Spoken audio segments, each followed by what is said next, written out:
Michael, welcome to the U.S. Open. It's your first time here. What are your early impressions of the biggest tennis stadium in the world? It's unbelievable. I mean, I'm nervous for him. At the end of the day, I've played in many arenas, especially in Madison Square Garden, and I'm more nervous now than even when I played. It's hard to watch, isn't it? Now, you and Roger have been collaborating on a shoe that he's debuting tonight. Can you tell us a little bit about the project? He's done a lot of input in it. He actually, one of my shoes was his favorite, which was a 3. And, I told Roger when they first came up with the idea, I said, look, as long as you have input, you control it. I know nothing about tennis. And the most important thing, it has to be functional, and I don't want you to get out there and play in a shoe that doesn't feel well. And he took it to heart, and he actually got involved in it, and I was very surprised. The shoe looks very nice. Well, you know that Roger, when he goes to hit his overhead, gets a little hang time, a la Michael Jordan. Is the shoe going to help him a little bit extra? Well, I don't know about that, but, he is a good athlete. I know he was a basketball player at one time, so I know he can get up a little bit. Now, Michael, Roger's 33. He's looking to win his 18th major. When you were 33, you were making your comeback, and you won 3 NBA titles. What does it take as you get older to stay at that level?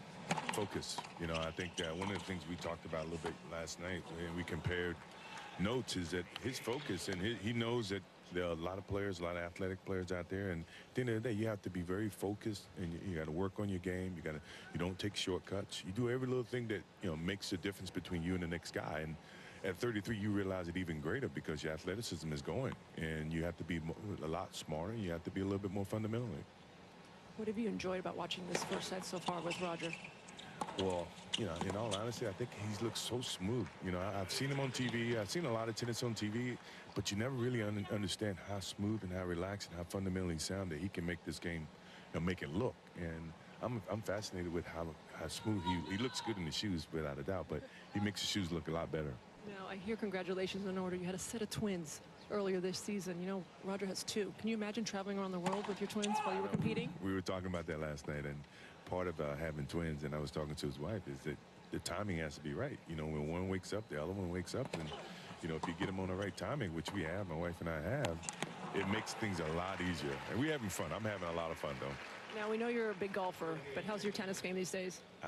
My tennis is terrible. I mean, tennis is so much like basketball in terms of the activity and cutting and moving, a little bit of jumping, as you just said. So I haven't played much at all, but I'm still a fan, though. Now, you mentioned playing here in New York. What do you think of this atmosphere here?